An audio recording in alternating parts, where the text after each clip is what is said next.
Hey famous warrior, welcome back to our channel. Hey you guys, today is the third installation in our 12 in 12 lessons that we've been sharing with you guys over the 12 years of our marriage, and today the 17th of September is our actual anniversary. We are 12 years today, and we're so happy to be sharing that celebration with you guys as we talk about quality time, intimacy, and affection. Yeah, again, if you missed last week's video, you can watch it back by clicking the link above here.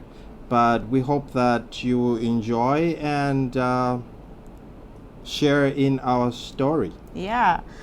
Today we're going to be specifically talking about intimacy in marriage, and one thing that I want to share before we get into today's video is the importance of prayer even in that area. I feel like people always separate their sex life in their marriage from God, and almost like keeping it like this dirty little secret that God doesn't need to know about. But honestly, for us in our walk, prayer has helped. Not necessarily praying together about our sex life, but praying individually for God to help us as we've navigated getting to know each other and experiencing fulfillment in this area of our marriage. So we really hope that our conversation today inspires you, encourages you, all the things. And yeah, like Caesar said, if it does, share it with someone you know will be encouraged to. Yep. Okay. Let's get into it.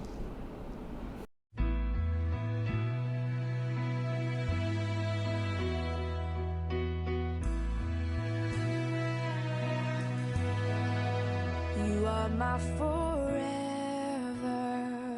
love.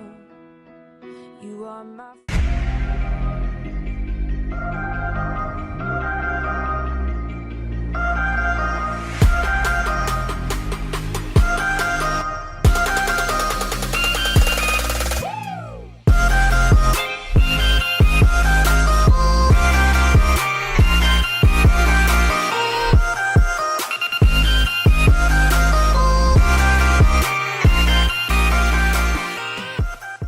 Yeah, let's dive right into it. Caesar, what is quality time for you? Well, before we go there, I think it's important to always mention that if you missed the last video, should I say, the link is here. You can click on the link and you can watch that video, so that you follow along. Yeah. You don't get lost. Yeah.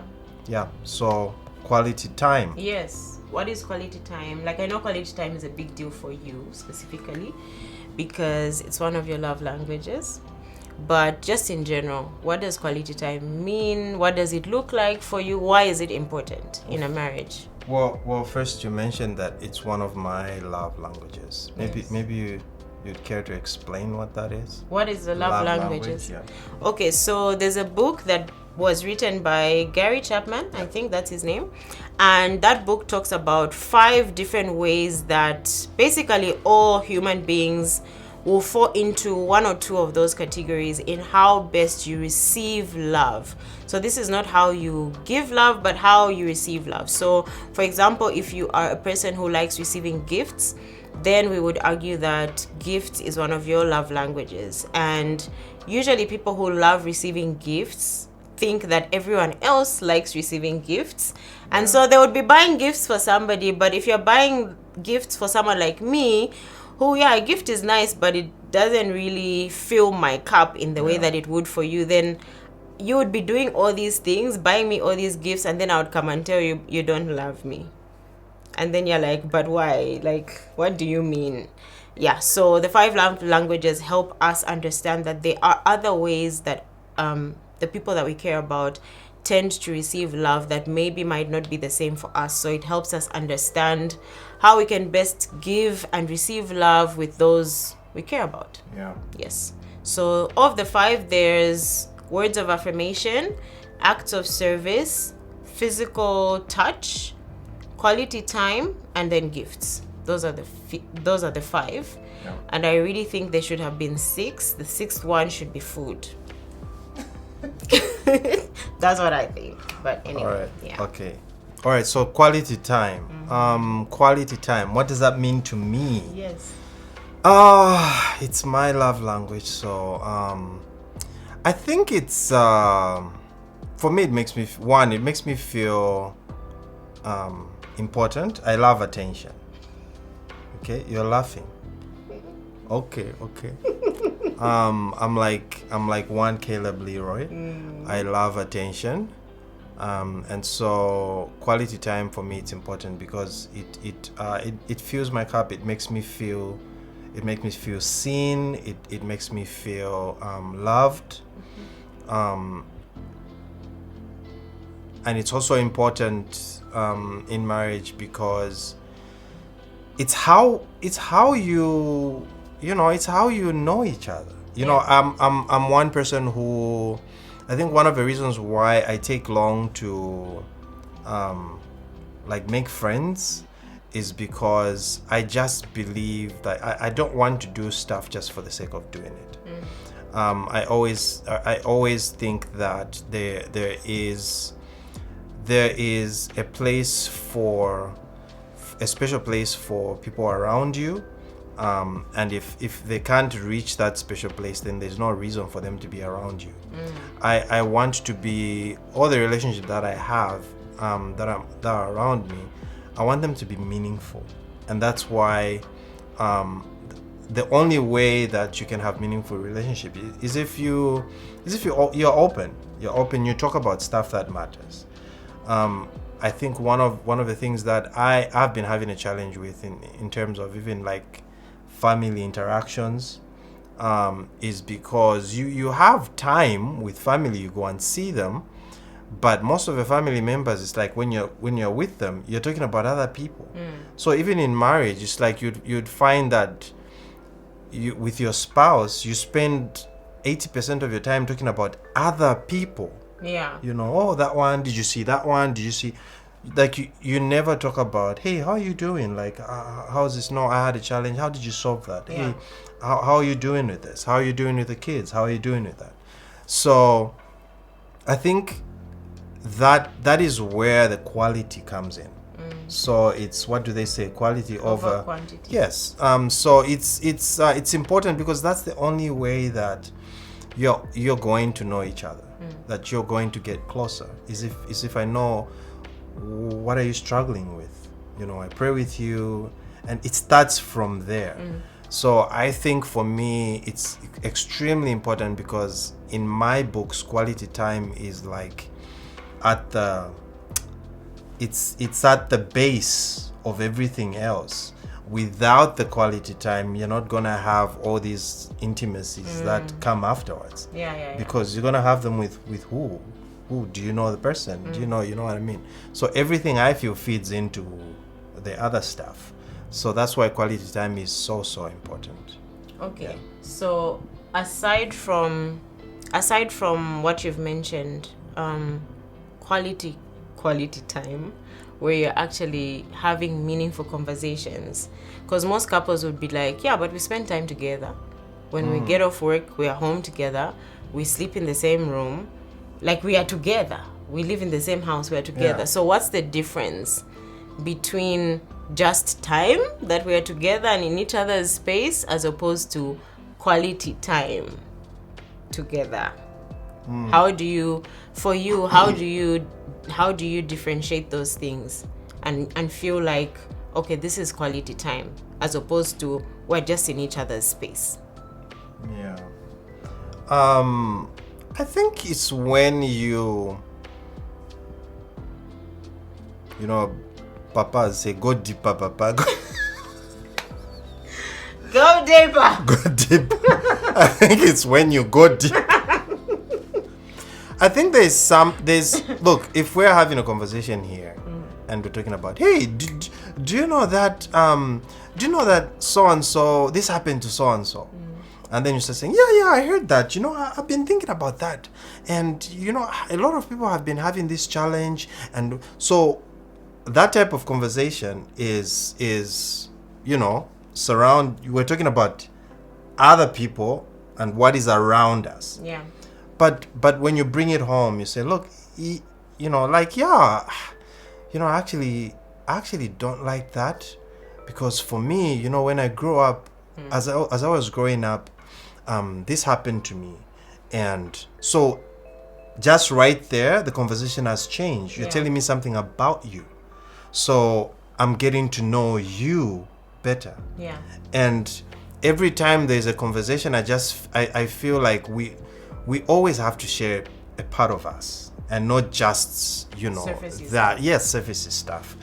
So I don't know if I've answered your question, but it's those surfacey things. So in a marriage, you come home, how was work? Yeah, no, work was fine. Yeah, my boss, you can't believe what my boss did. You start talking about your boss. You've talked about, and then my colleagues did this. And then we went there. And then, okay. Anyway, you go into other things. You've had time, but, you know, as opposed to, hey, how was work? Yeah, no, it was okay. You know, today my boss did this, and, you know, this is how it made me feel. You know, it made me feel like, I wasn't, you know, doing enough. I wasn't like, you know, I wasn't like, she was just crossing the line, like there was no line at all. You know, but that kind of conversation brings somebody in your world, and they know, okay, they know something about you. Luis doesn't like this. Okay. Yeah, I didn't know that about you. You know, and that's how you know each other, and that's how, I think for me, that's the best definition of quality time. Yeah. Okay. So in the last episode, I think we alluded to, you know, creating space and time for us alone. But today, now, let's unpack that. What does that look like for us? What have we done? Any mistakes we've made, or things that we've, you know, gotten better at along the way, especially once the kids came along? Like, before kids, how do you remember it looking like? And then when the kids came up to now, how does quality time, what does that look like?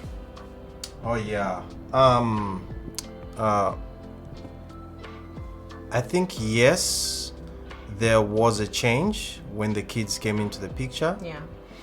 But the change did not really like disturb the rhythm that we had. I think before the kids, we always used to have, you know, times when we're just watching. If we're watching, maybe we would start, okay, let's just start the show from beginning to end.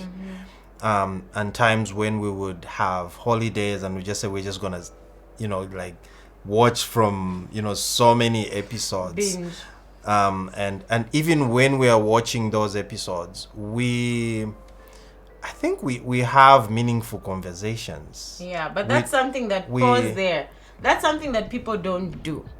And I had someone ask me that, because I think they asked me, how do you and Caesar like spend time together? And I was like, we like watching TV together. And then they were like, but you're watching TV, so your attention is like on the TV. Your attention is not like on each other. And then I thought, I think it's the way we watch TV. Yeah. It's the way we watch TV together. There's a lot of pausing. There's a lot of okay, what do you think about this? Like, I don't know, maybe that's just an us thing, but there's a lot of physical touch when we're watching TV. And there's a lot of unpacking while we are watching. Yeah. So, for example, and it, you know, like a show like Blue Bloods. You know, when we started watching Blue Bloods, and this is a show about an American family, and they are cops, so to say. Cop family, and the cop thing is just in their family. Yeah. And the man, who is the dad, he is just straight on. He does not compromise. Very integrous. His integrity is just like off the charts. Yeah. And every time we used to watch that show, we would pause and just say, "Oh Lord!" Like. So if that was you, what would you do? or you know, the thing that, you know, why we would pause and just be angry like the way the corps were organized and the way they would do things. I'm like, why can't we do this in our country? These people who go out to learn, like, why can't they bring this? So there's always that. Like, we bring it home and we talk about it, we unpack. Yeah. But yeah, those instances, I think it's the way we watch. So we're not just watching for entertainment, but everything that comes up, we talk about it. Yeah. Did you see that? Oh, what? But you know, and some of the shows, like, they'll just leave us in tears.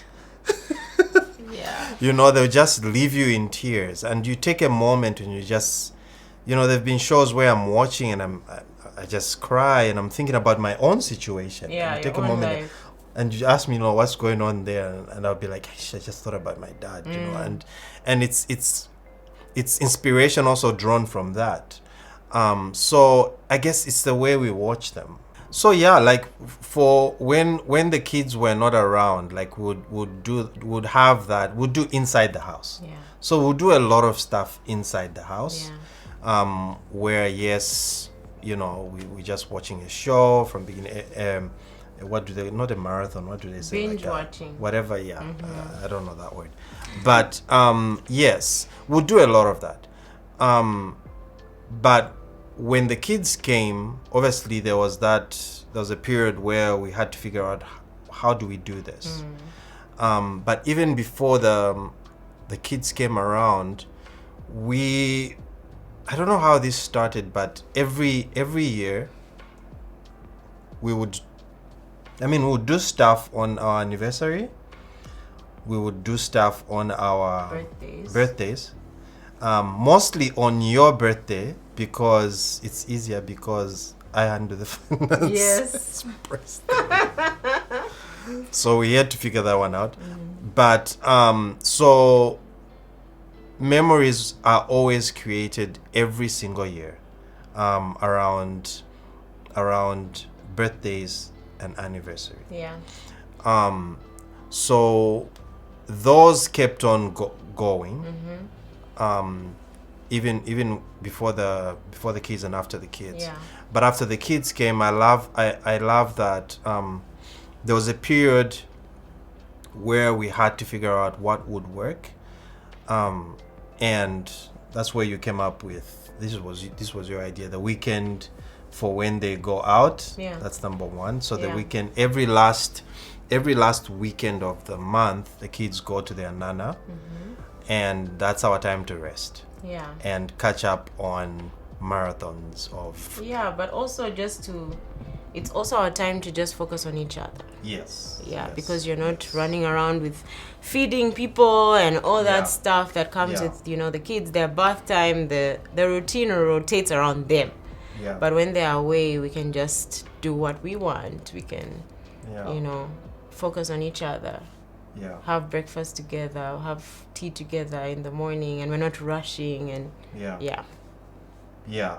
And then on the, I know we mentioned this last week, but on the birthdays and the anniversary, that's like strictly our time. No kids allowed. Like there's no kids are allowed. Yeah. Yeah, we do have times when there's a day when the kids, obviously we cut cake and we but there's always a time when we go out. Yeah. We go outside the house. I love I think I'm just gonna declare it here, but I love traveling. I can tell. I love 12 years later, and I love traveling. Yeah. And I love nice things. I don't know if I can say. I love Can you please qualify that? What do you mean? You need to clarify that. Like, what do you mean? Because I wouldn't classify you as a bougie person.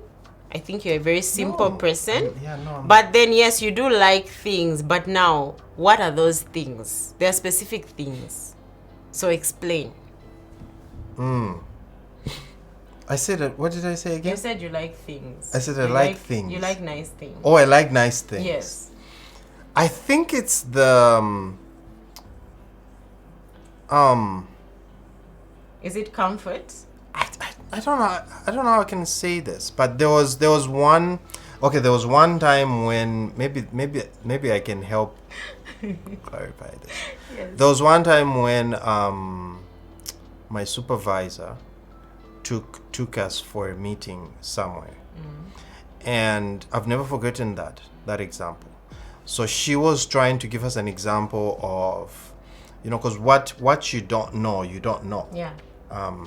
You can try and tell somebody, give somebody a picture, but if they haven't seen it, they're not gonna replicate that. Yeah.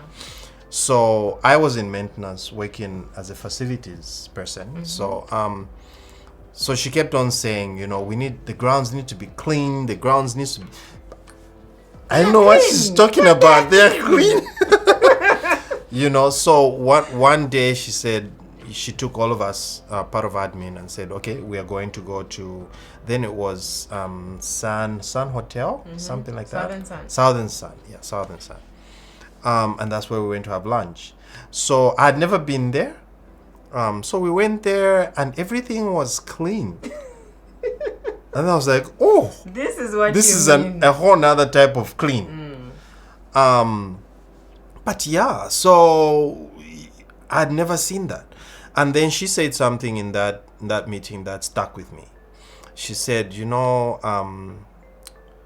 I come here most of the times just so I can, how did she put it? I think so that she can stay Same. Yes, something like that. Because this is not what I see everywhere. You know what I mean? Yeah. I thought about that and whatever, but for me it was that picture of the clean, the cleanness, and just it made me feel a certain way. Yeah.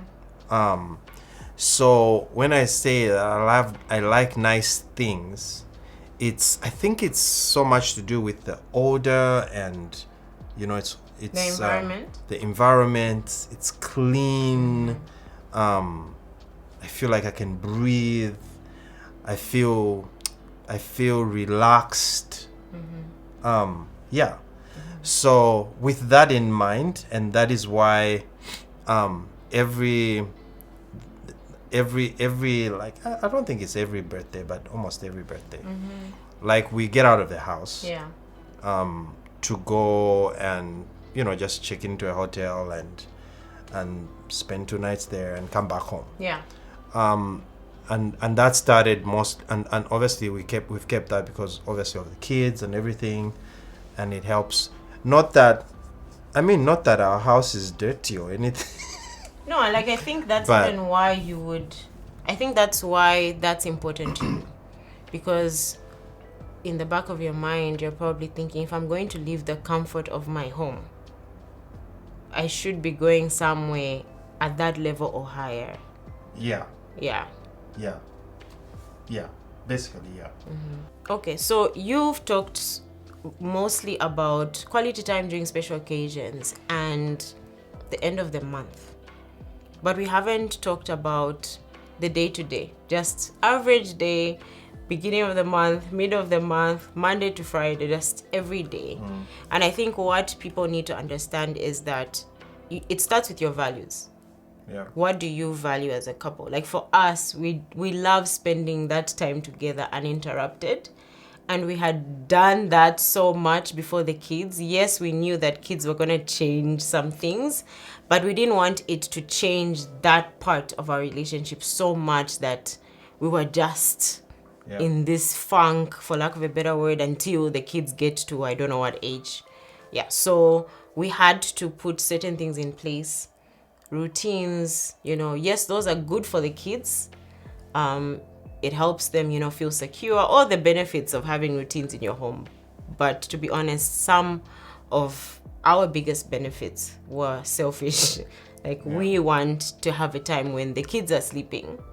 We can have dinner, we can have our adult conversation, we can watch a show, we can unwind, we can have time to, have intimacy and not have kids running around until God knows what time. Yeah. So I think it just starts from your values. If you value spending time with that person, if you enjoy spending time with that person, because I think there are also couples that you're married, but like, do you enjoy each other's company?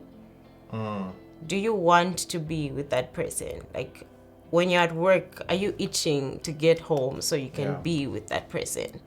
Yeah. And I think it's important that you take stock of that, you take time to ask yourself those questions, and then once you have determined what is valuable to you as a couple, then it's easy now to build on that. Like, kind of what you were saying earlier about the foundation, it's the base.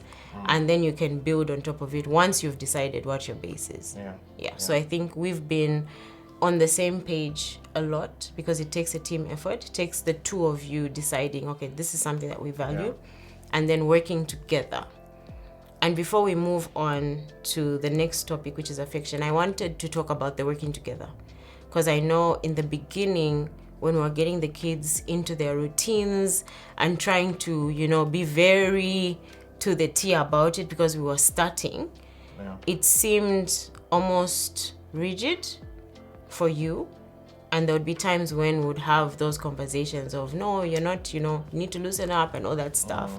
So maybe speaking to that, like, how can you, from the guy's perspective, be more supportive if your spouse is trying to initiate these things? Because eventually, it might not seem like that in the moment, but eventually it will be of benefit to the whole family, but also more specifically to you as a couple.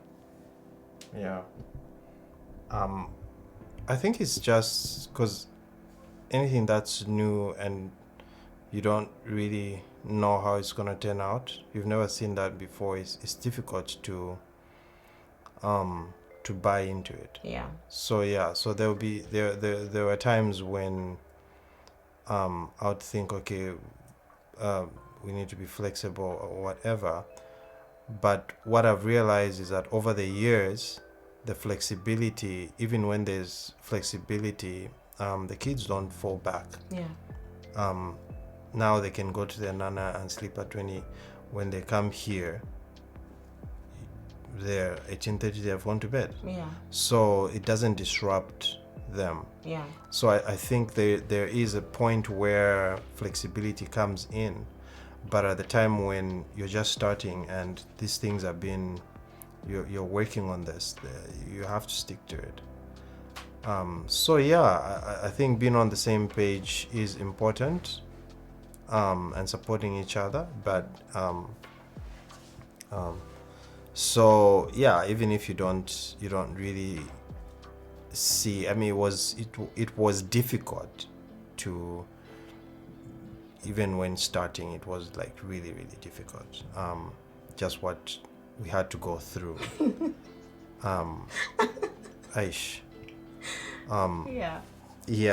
Anyway, I remember this one time when Caleb was, I took Caleb to work.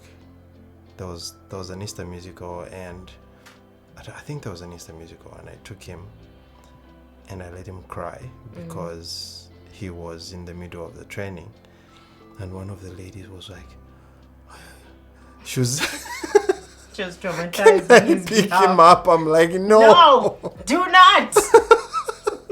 She was traumatized. But it was difficult, but it paid off. And as a result of that, we have our quality time. There's which some is sanity. Really is. There's some sanity that you can plan to say, hey, can we, if we have something to talk about, hey, can we talk about it this after dinner? Because there'll be no disturbances, and you can be able to do that. Okay, so let's segue into affection, which kind of borders on intimacy, even though there are so many different forms of intimacy. But we've struggled with affection in our relationship for two reasons. One being, you've always said that growing up, your family wasn't very affectionate.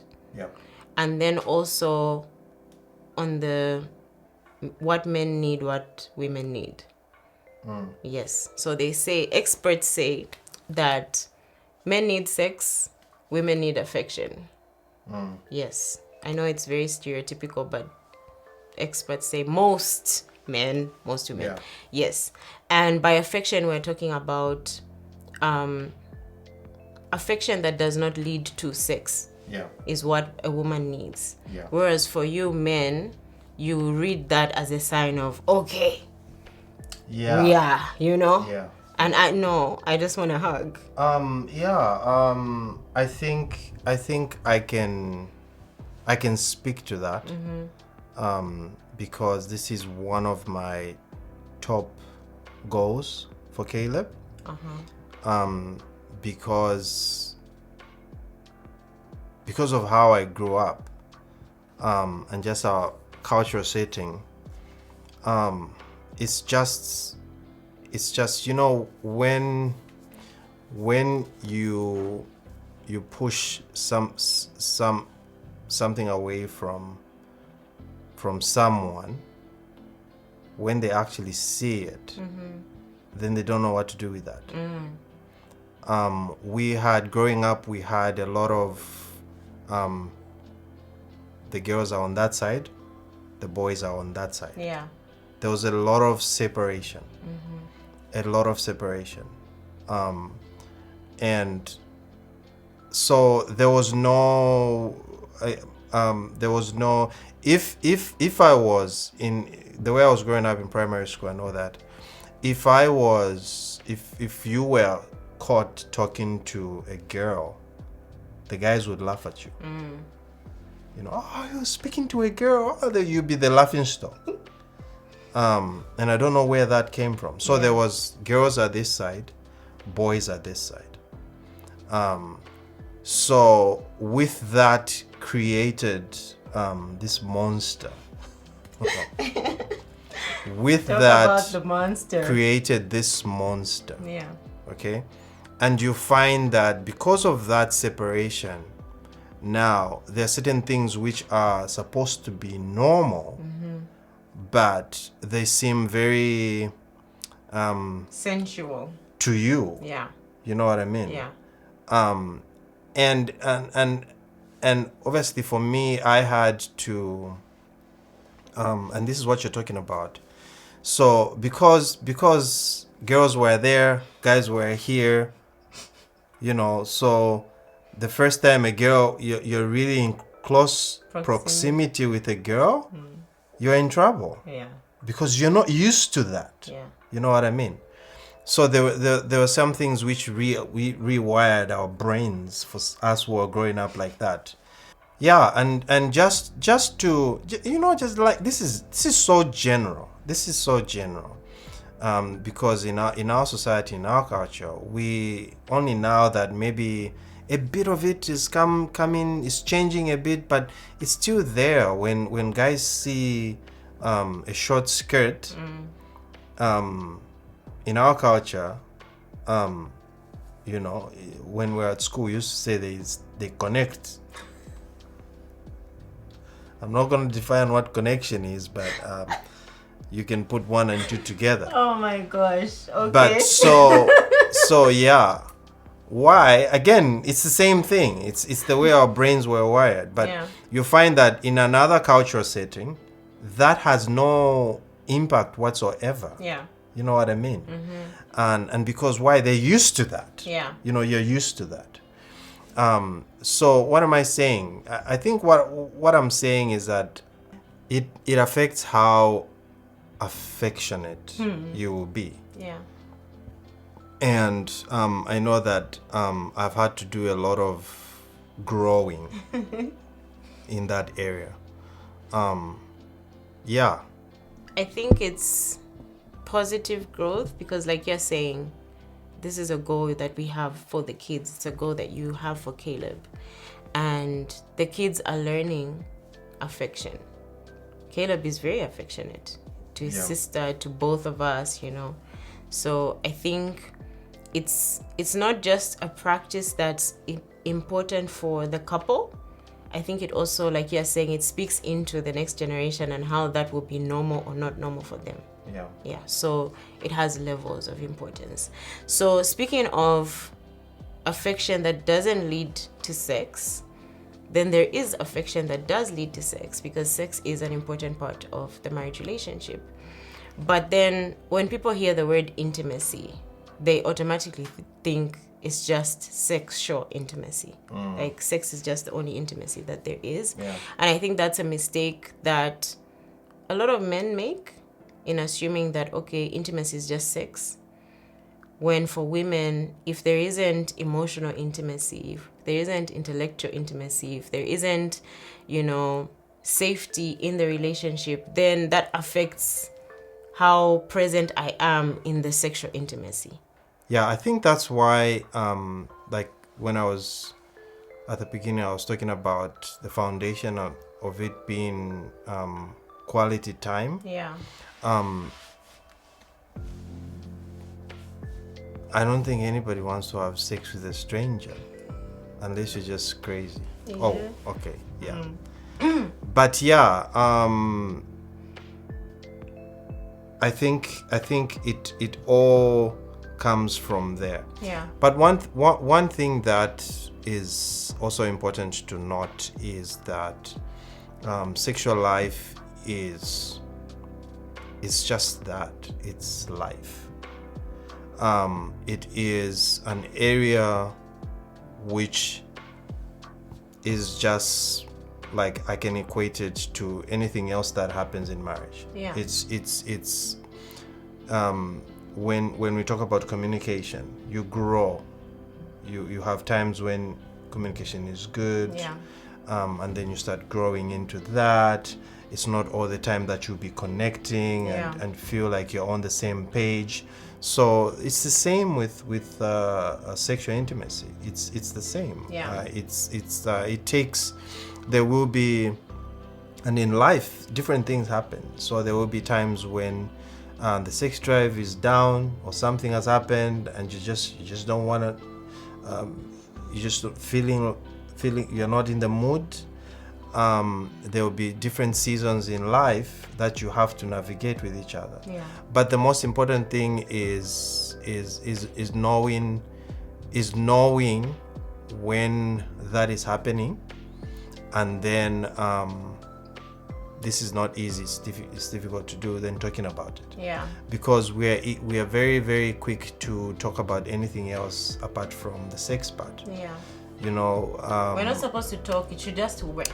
Yes. It should just be, what we see on TV. No, not really like that. Because you've mentioned that because I don't know where I got this, but for me, when we talk about it, then it's weird. Or like if we talk about it before, then it like makes then it it's weird. Yes, then it's weird. Okay. So anyway, it's a Caesar thing. But yeah, so the foundation, understanding that the foundation is quality time. You like you're saying, for us, for the guys, I mean, with or without quality time, Anytime is game time. Anytime is game time. But on the flip side, and again, maybe this might be this might be a Caesar thing, but I just know, like I just know, like when we are not on the same page.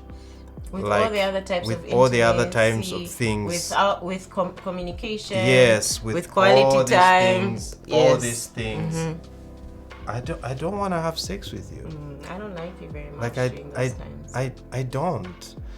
Like I just and I think, and again it goes back to the same to the thing that we've been talking about, that most of these things, I think when something else is working and is done right, then the other things work naturally. Yeah. And you don't have to force, you don't have to push. Yeah. There should be a lot of understanding with each other in this area. Understanding the seasons, because we're different, Yeah. guys and things that were different. Our part has been the past 12 years. We've had to navigate a lot of ups and downs.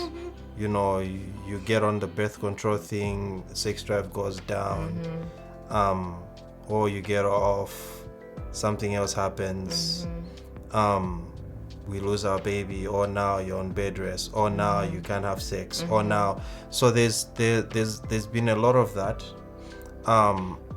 and I think it's again, it's the commitment.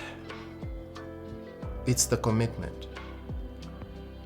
And I know that sex is important. Yeah. But you have to go back to, look, this wasn't the only reason that I'm with this person. Yeah. Because you don't have sex every day. Every Some hour, people every do. minute. Oh, God bless them. But you know, that's not the reason. Yeah. Because I think of extremes. What if something happened and that was taken away? Then what? Yeah. Then you're gonna say marriage is over? Yeah.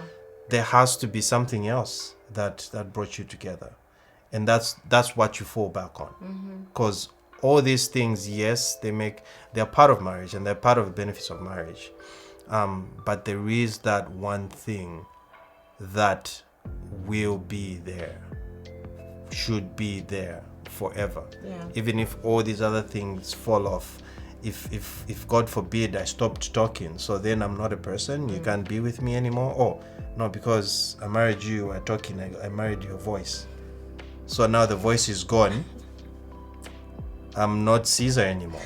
So you might be laughing, but people get in marriage for so many different things. Yeah. So you get in marriage for sex, then if sex doesn't work, you're out the window. Yeah. Out the door.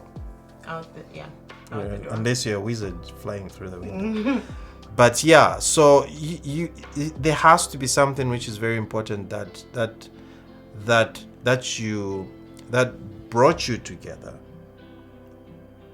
that will cause you to stay in that marriage and work on every other thing that needs to be worked on, because there's ups and downs. Yeah.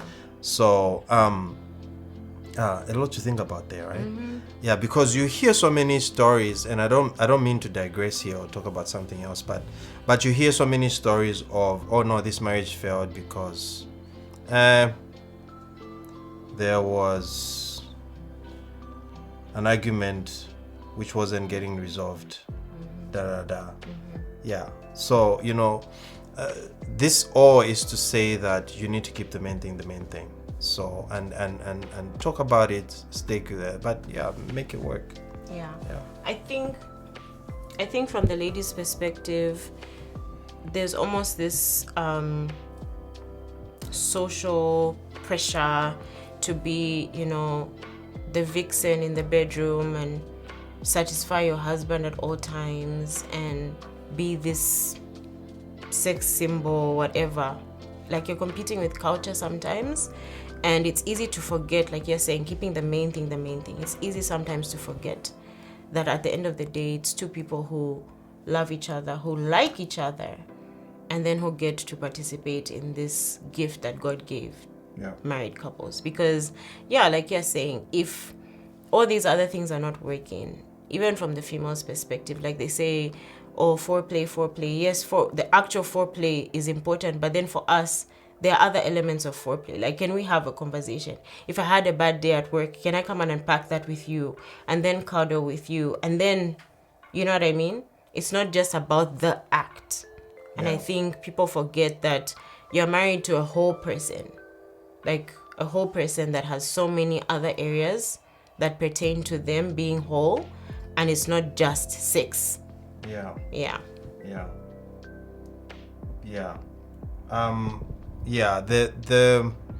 I think there needs to be a connection, and that is why I said, like for me, if there's no connection and I can feel it, nothing happens. Yeah. Like I don't want to do anything. Yeah. And I think that's how God designed it. And so it's again, let's work on what needs to be worked on. And and be patient with each other. I think lastly, the last thing that's coming into my mind is marriage is supposed to be for a lifetime. So you're with this person for so many years, so many seasons, before kids, during kids, after kids. And sex is one of those things that you have to think about working at over that course of time. And I think sometimes people forget that, like anything else, like you mentioned, whether it's communication, whether it's quality time, whether it's other areas of intimacy, it takes commitment to working at it. Yeah. And knowing that, you're who you were when we just got married, some of the things you liked and what you like now, some of the things you disliked then, they're different because you're growing and evolving. And I think the same is true even for sex, because you're different, you're growing and evolving, your body changes. Women, like, you carry a child, you deliver a child, your body is changing. Yeah. And so even what you desire physically will ebb and flow, and communication and having those conversations is important, because the things that worked yesterday might not work today. Yeah. And if I'm not telling you as my partner, like, hey, this isn't working anymore, and I'm expecting you to read my mind, then it doesn't help either. Yeah. Yeah. Yeah. Yeah. I think I'm happy that the way we began and where we are now, like, I can even be able to mention the word sex. Oh, Caesar, yes. Yeah. Because that's just I think it takes growth for some of us who grew up in a certain way. Yeah. But that's just the thing, like, it's part of life, and it's something that God created. So just the way we work at trying to improve, like, communication, like you said, why shouldn't we work on this other area? Yeah, because you're gonna be with this person the rest of your life. They're supposed to be the only sexual partner you have. So don't you want that to be the best that it can be? Yeah. And how will that happen if we don't talk about it? Yeah. So like I said, I'm happy that we can talk about it. And I think where we were and where we are now is like huge difference. Yeah. And I think we've kept the main thing, which is quality time, understanding each other, having that connection. Yeah. And that has helped us. Yeah.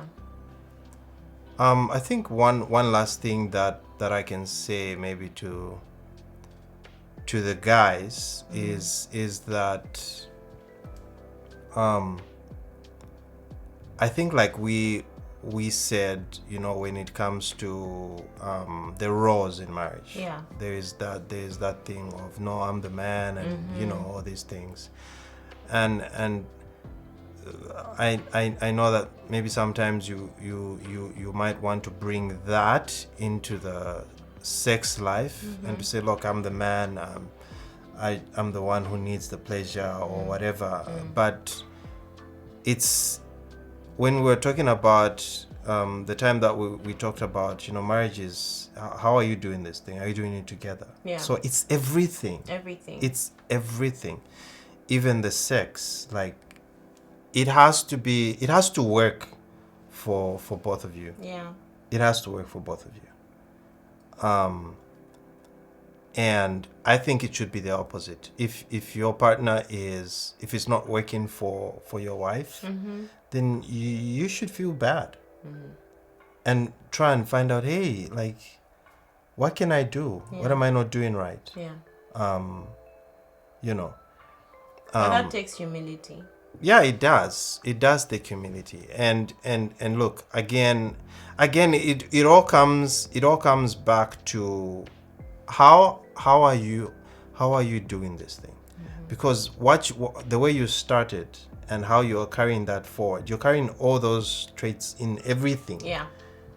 Yeah. In everything you're carrying it. Yeah. Such that when you reach that stage, you know, that part of life, it's still the same thing. You're worried, hey, what, you know, what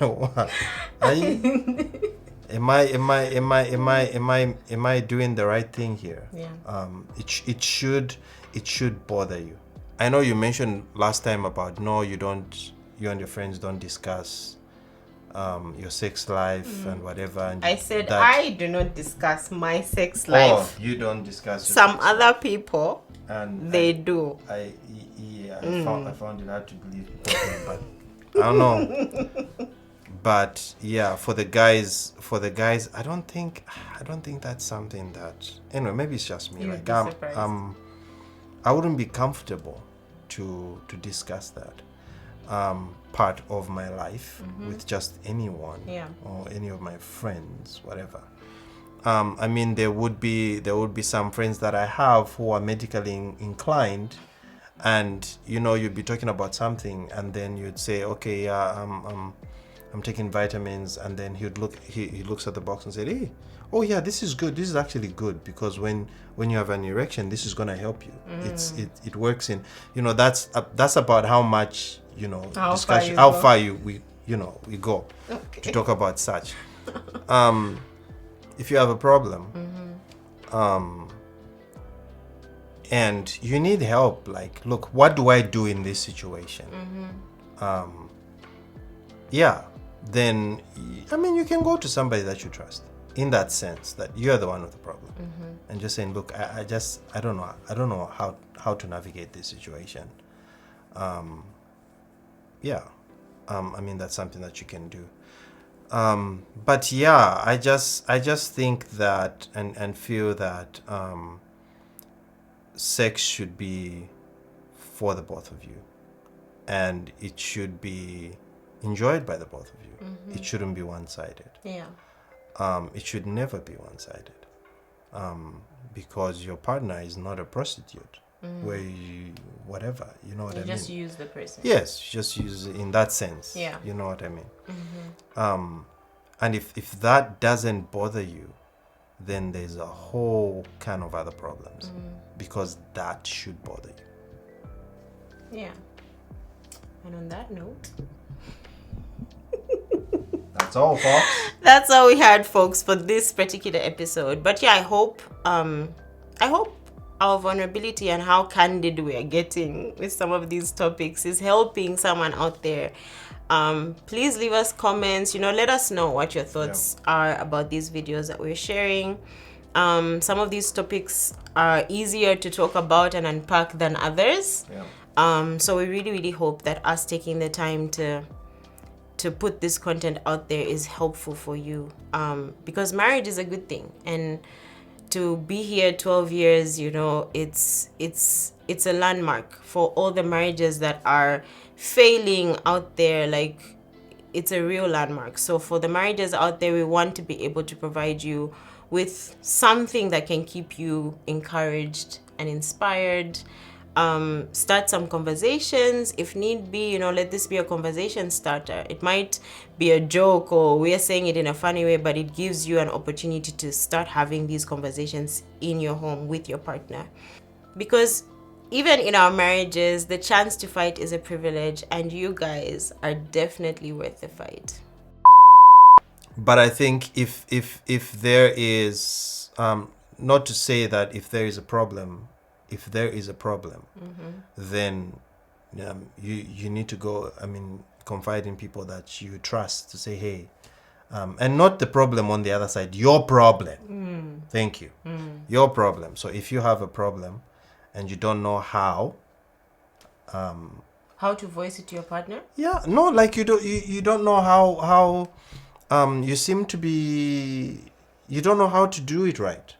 Yes, no, that's not what I meant. Ah. That's not what I meant. Okay, wait, let me